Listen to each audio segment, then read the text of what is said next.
Windows kamu masih bajakan? Ganti original, malulah.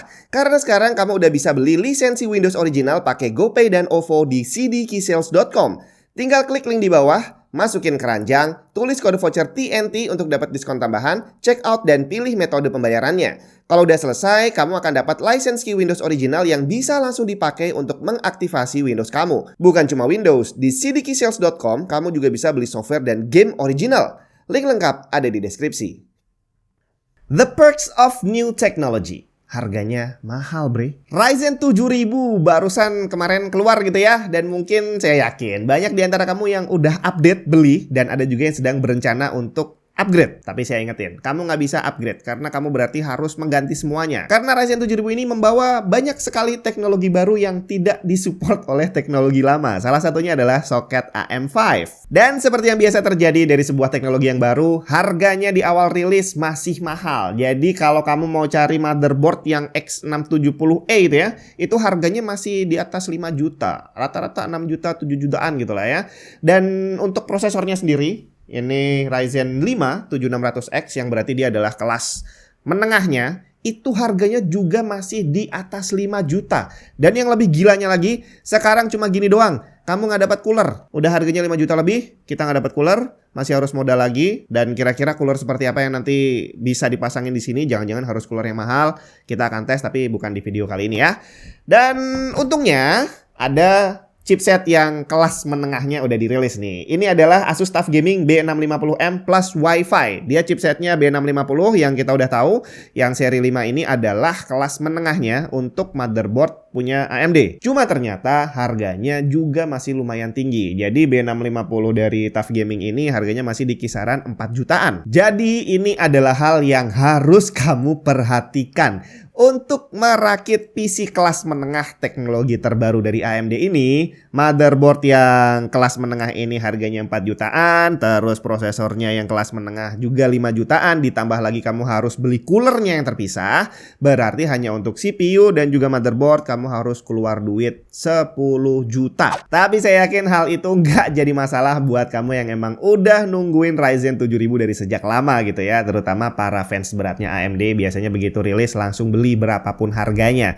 Nah, buat kamu yang penasaran fitur apa aja yang bisa kamu dapat dari kelas B650, kita langsung lihat aja fitur dari Asus TUF Gaming B650M plus Wi-Fi ini. Ya pasti motherboard ini support semua Ryzen 7000 yang barusan rilis dan tidak support Ryzen sebelumnya dan tidak akan mungkin support. Dia menggunakan soket AM5 yang walaupun secara dimensi tidak berbeda dengan AM4, tapi jumlah pinnya berbeda dan konfigurasi peletakan pinnya juga berbeda. Akhirnya, di Ryzen terbaru ini pinnya sudah menggunakan teknologi LGA yang sudah digunakan Intel dari sejak LGA 775 di tahun 2004. Jadi selama ini hal yang paling saya takutkan saat pakai prosesornya AMD itu adalah pinnya yang bengkok. Karena selama ini pinnya ada di prosesor. Jadi kalau prosesornya jatuh gitu ya, gampang banget bengkok. Dan kalau udah bengkok, ini bisa random. Bisa aja dia masih tetap bisa dipakai. Bisa ada beberapa fitur yang hilang, tapi bisa juga mati total. Tapi sekarang pinnya sudah dipindah ke motherboard, yang berarti ya masih ada resiko untuk bisa bengkok, tapi tidak sebesar kemungkinan bengkoknya kalau pinnya ditaruh di prosesornya gitu kan ya. Nah, tapi yang asik dari soket AM5 ini adalah secara dimensi dia tidak berbeda dengan AM4. Artinya, cooler lama kita masih bisa dipakai, bre. Jadi kalau kamu berencana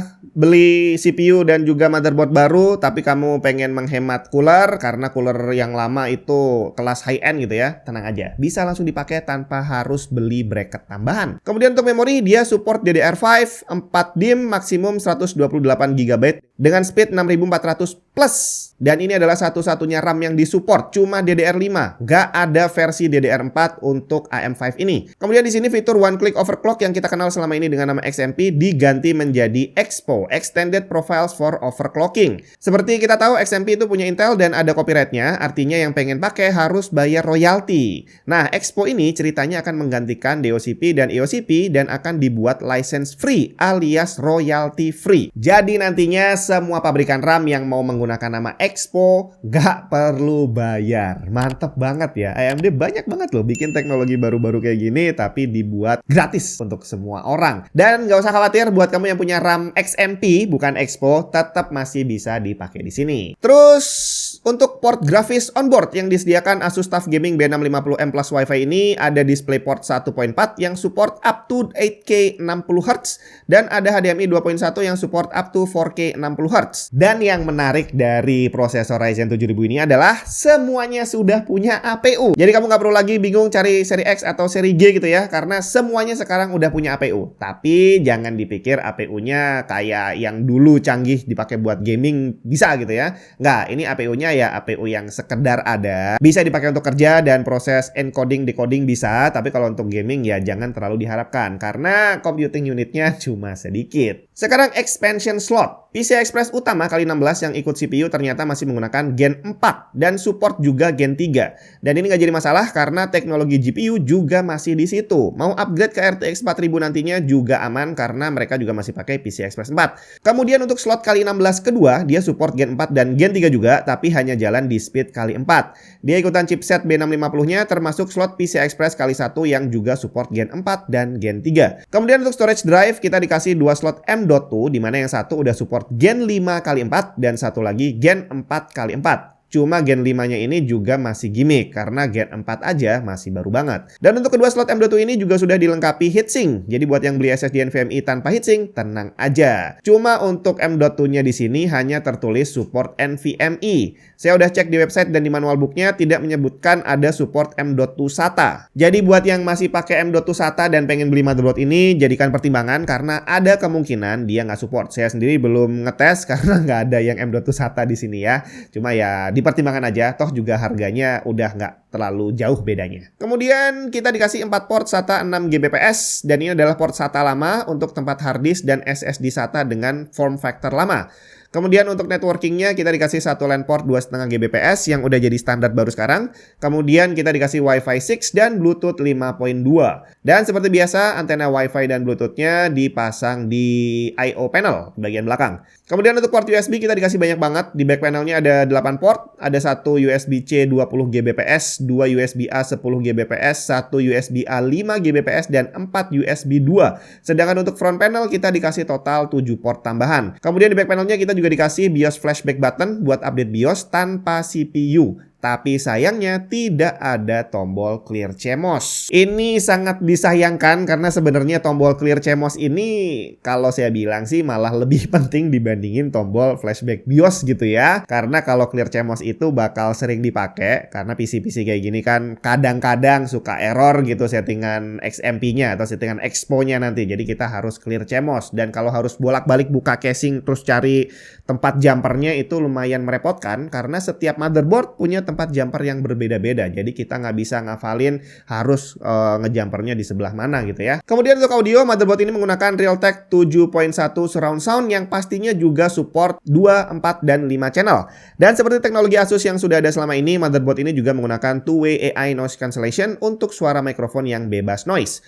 Kemudian performance-nya, Asus TUF Gaming B650M Plus Wi-Fi ini menggunakan 12+2 power stage yang masing-masing bisa menghandle 60 ampere.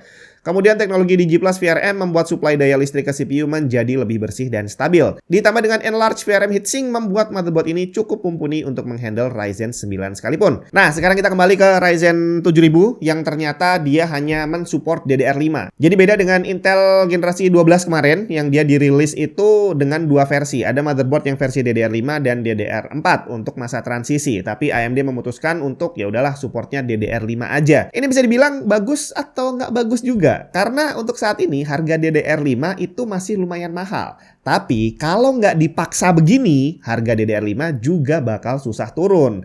Nah, dengan adanya pemaksaan seperti ini, harusnya sebentar lagi harga RAM DDR5 berangsur-angsur akan turun. Dan ini sebenarnya udah mulai kelihatan karena harga RAM DDR4 juga kayaknya sudah mulai turun lagi. Jadi tinggal tunggu waktu aja, DDR5 akan mulai bisa terjangkau buat kita semua. Dan kira-kira harga motherboard atau CPU ini apakah bakal juga ikut turun? Kita tunggu aja tanggal mainnya.